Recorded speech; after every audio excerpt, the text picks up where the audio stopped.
A big story from over the weekend that we are continuing to follow today is the sudden passing of U.S. Senator Lindsey Graham from South Carolina. So North Carolina Governor Josh Stein actually ordered all U.S. and North Carolina flags at state facilities to half staff in honor of Senator Graham following his death from over the weekend. Again, statements continue to come in, tributes continue to come in after his passing.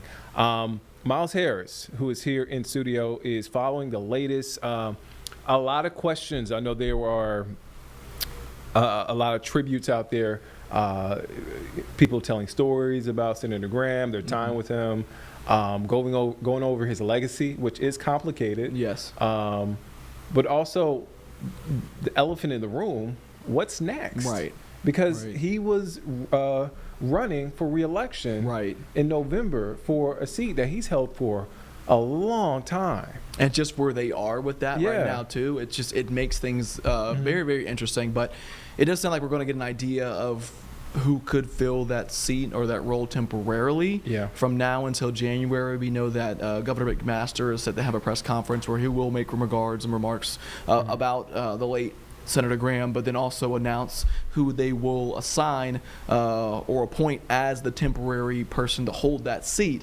So there's a lot of layers with this one though too. So let me go ahead and dive into this one because what's interesting about this is that the timing, we talked about that, right? So they were like in the process of the special election right now anyway, and so they haven't officially announced who the GOP nominee is going to be to run for that seat anyway. We know on the Democratic side who that will be. That will be Dr. Annie Andrews, so we know on that side who it'll be.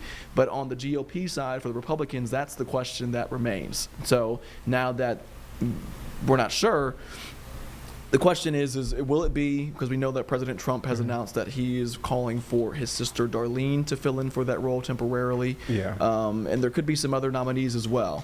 And so I did get a chance to talk to a poli-sci expert, Michael Bitzer. We've talked to him a handful of times as well. And so got some insight on really how that decision does make an impact, not just for the temporary seat, but obviously beyond that as well. And so what's interesting with that is he said, if it is Darlene, his sister, is she just going to be a caregiver, so she's only going to be there temporarily, or are they making a decision based on who they could look to see to hold that GOP or the Republican nomination for the January re-election as well? And so interesting questions to kind of see what will happen with that one, and that's what we're kind of hoping and waiting to see is, part of that decision or that announcement that'll come today is who will be that person that they will appoint. Because if it's the sister, could we see her as just being, okay, I'm good with just being the temporary situation, or could this be somebody that they want to say to build some momentum to be the actual GOP nominee when it comes to the actual primary later on as well? So obviously a lot of questions with that one, and so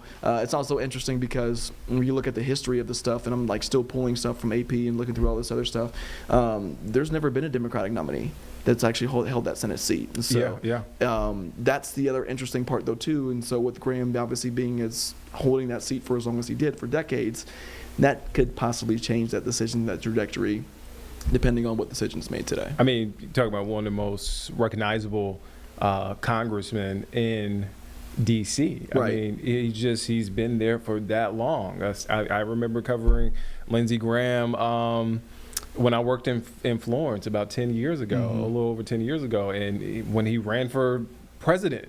So he's been around. He's been around for a very long time, and it is a tricky story to cover because you have it's sudden passing. You want to hold respect for that, but also the questions of this scrappy midterm election that is coming up, and a lot at stake.